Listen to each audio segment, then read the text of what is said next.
नेपाल सरकारले 2082-83 को आर्थिक वर्षमा इलेक्ट्रिक गाडीहरूमा लाग्ने करमा केही चेन्जेस गरेको छैन।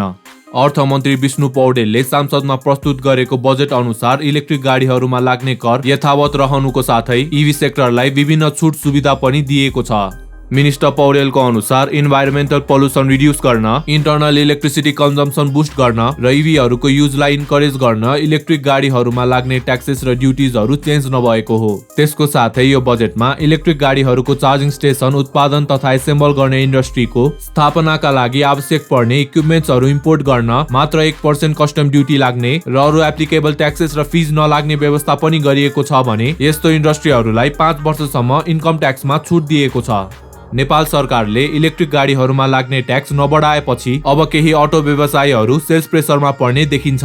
मल्टिपल रिपोर्ट्सको अनुसार बजेट अघि व्यवसायीले इलेक्ट्रिक गाडीहरूमा ट्याक्स बढ्ने अनुमान गरेर पछिल्लो 1.5 महिनामा मात्रै 5,500 युनिट भन्दा बढी ईभीहरू इम्पोर्ट गरेका थिए, जुन नेपालको मार्केट डिमान्ड भन्दा मल्टिपल टाइम्स बढी छ।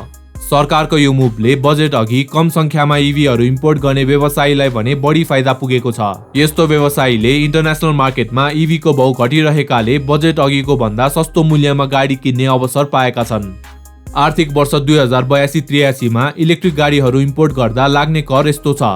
नेपालमा गाडी इम्पोर्ट गर्दा नेपाल सरकारलाई custom duty, excise duty, VAT र रोड डेभलपमेन्ट ट्याक्स आरडीटी गरी 4 किसिमको करहरू तिर्नुपर्छ। नेपालमा कुनै पनि मोडलको इलेक्ट्रिक गाडी इम्पोर्ट गर्दा 13% भ्याट र 5% आरडीटी लाग्छ भने कस्टम ड्युटी र एक्साइज ड्युटी मोटरको पिक पावर अनुसार फरक हुन्छ।